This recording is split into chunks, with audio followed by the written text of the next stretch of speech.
포켓몬스터 스칼렛 바이올렛에서 현재까지 알려진 이로치 시스템과 4인 동시 멀티플레이 때문에 발생할 수 있는 남의 이로치 포켓몬 가로채기 가능성에 대해 살펴보겠습니다. 이번에 발매되는 포켓몬스터 스칼렛 바이올렛의 가장 큰 특징은 통신을 통해 4명이 동시에 같은 필드에서 모험을 할 수 있다는 거죠. 저는 그 중에서도 여럿이서 동시에 특별한 포켓몬과 배틀할 수 있는 테라레이드 배틀을 가장 기대하고 있습니다. 실시간 스트리밍을 통해 여러분과 함께 진행하는 방송도 준비하고 있으니까요. 꼭 구독해두셨다가 저와 함께 게임을 즐겨주시길 바랍니다.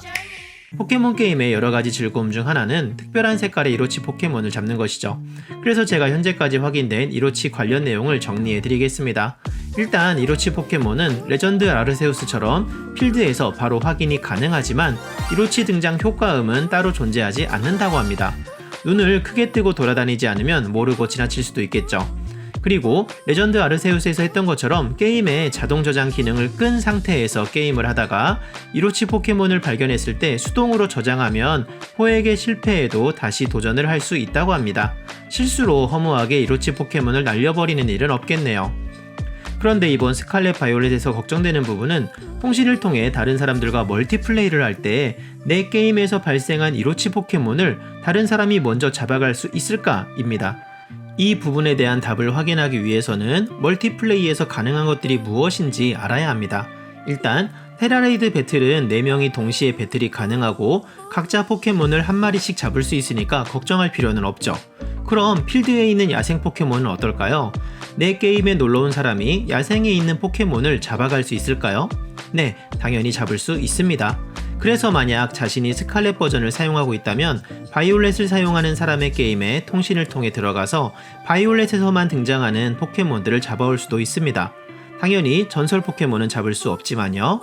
그리고 다른 사람의 게임 안에서도 자신의 게임에서 하던 스토리를 이어서 진행하는 것도 가능하다고 합니다. 이런 시스템은 도감 완성 또는 스토리 진행에 분명히 도움이 될 것 같은데요. 문제는 내 게임에 들어온 누군가가 이로치 포켓몬도 잡아갈 수 있다는 겁니다. 이 내용은 최근에 게임프리크에서 게임을 먼저 받아서 테스트해본 해외의 인플루언서에 의해 확인된 내용입니다.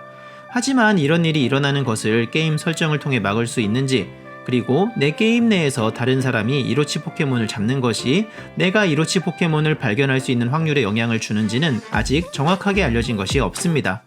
가뜩이나 발견하기 힘든 이로치 포켓몬인데 이걸 내 게임에 들어온 다른 사람이 잡아갈 수도 있다니 정말 큰일인데요?